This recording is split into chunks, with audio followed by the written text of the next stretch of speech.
मेरा नाम राहुल राज है और मैं एक राइटर हूँ। लेकिन वक्त के साथ मेरी कहानियाँ बस कागजों में ही दब कर रह गई और पेशे से मैं एक बिजनेसमैन था। बॉलीवुड में जो भी मैगजीन्स बनती थी उसकी पूरी रिपोर्ट हमारे यहाँ तैयार होती थी। मेरा बिजनेस काफ़ी अच्छा था और मैं अपनी लाइफ से, अपने काम से बहुत खुश था। खुश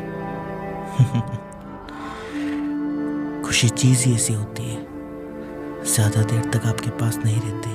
लेकिन मेरी खुशी तो दोगुनी होने वाली थी आखिर वो जो मेरी लाइफ में आने वाली थी, सौम्या। जब उसे पहली बार देखा था तभी उसे मुझसे प्यार हो गया था। हम एक दूसरे को डेट करने लगे एंड आफ्टर ऑल वो मेरे साथ ही काम करने लग गई थी। हम अपनी जिंदगी का वो खास वक्त साथ बिता रहे थे जो शायद फिर कभी लौट कर नहीं आता।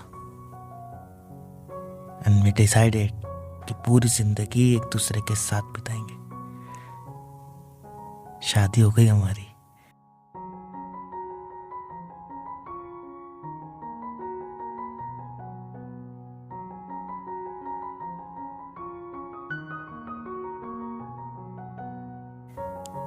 हैप्पी मैरिड लाइफ कहते तो सब है, लेकिन क्या सच में ऐसा होता है? शादी के बाद तो हम और करीब आ गए, एक दूसरे को और समझने लगे, जानने लगे। आदत बन गए थे एक दूसरे की। एक दूसरे के बिना मानो कहीं मन ही नहीं लगता। लेकिन ये नहीं पता था कि एक वक्त ये ज़रूरत से ज़्यादा प्यार भी हमारे लिए जहर बन जाएगा।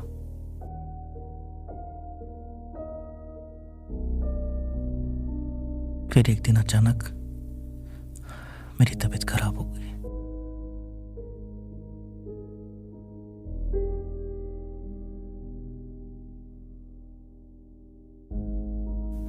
सौम्या बहुत घबरा गई थी।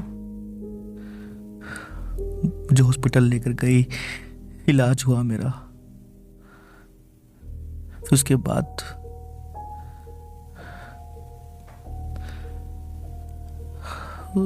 बाद मुझे कुछ याद नहीं क्या हुआ था। सौम्या ने बताया तो था कुछ, लेकिन कुछ वक्त में मैं ठीक हो गया था। हॉस्पिटल से डिस्चार्ज होने के बाद हम घर लौट गए। लेकिन सौम्या मुझे रोज कहीं ना कहीं किसी ना किसी क्लिनिक ले जाती थी। मैं उसे मना करता था कि मुझे क्यों ले जा रही हो, मुझे कुछ नहीं हुआ है, मैं ठीक हूं। लेकिन सौम्या सुनती कहां थी। ऐसा लगता था कि वो सब जानबूझकर कर रही है, मुझे पागल बना रही है। मैं ठीक था, फिर भी मुझे रोज सवैया देती थी।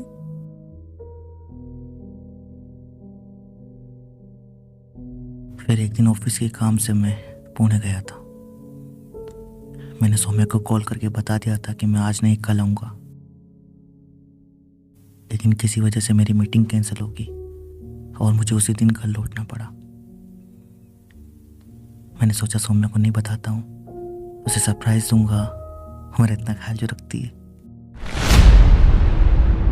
मैं जैसे ही घर लौटा तो मुझे कुछ आवाज सुनाई दी, जैसे सौम्या किसी से बात कर रही हो। मैं कमरे की ओर बढ़ा तो मैंने देखा जैसे सौम्या किसी से बात कर रही थी। मैं कमरे की ओर बढ़ ही रहा था कि अचानक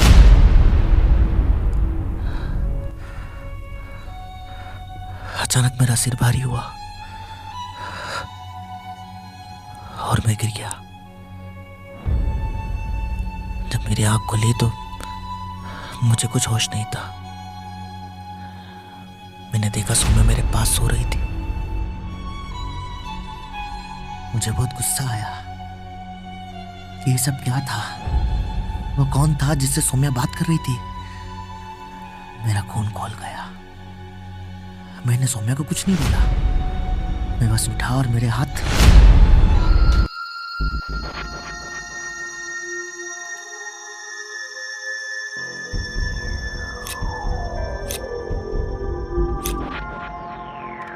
सौम्या मुझसे बहुत प्यार करती थी।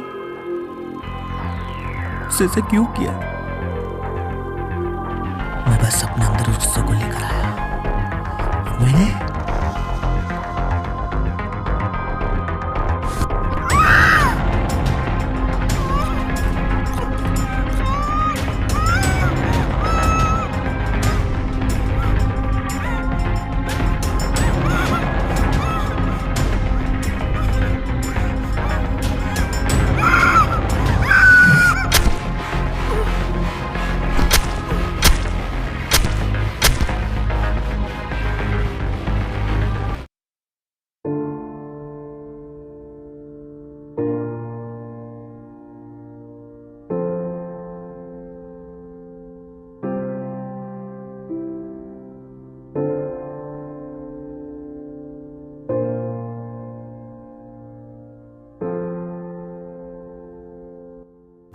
कुछ रिश्ते जिन्हें हम कभी समझ नहीं पाते।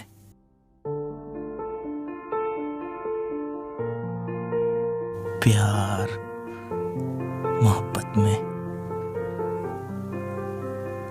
अक्सर इंसान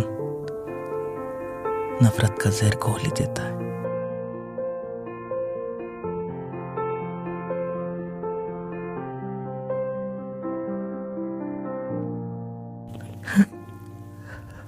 मैंने अपनी सौम्या को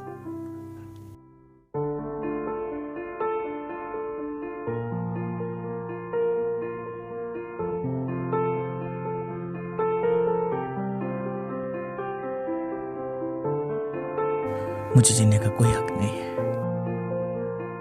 मुझे जीने का कोई हक नहीं है।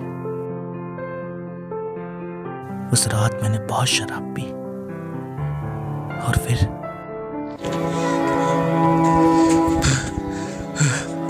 हेलो दोस्तों, मुझे बहुत घबराहट हो रही है। अब मैं सही तरीके से सांस भी नहीं ले पा रहा हूँ। दरअसल बात यह है कि कल रात मैंने अपनी बीवी को मार दिया। वो मुझसे बहुत प्यार करती थी, लेकिन फिर भी मैंने उसे मार दिया। और अब मुझे लगता है वो मुझे भी मार देगी। मुझे काफी घबराहट हो रही है। Please help me.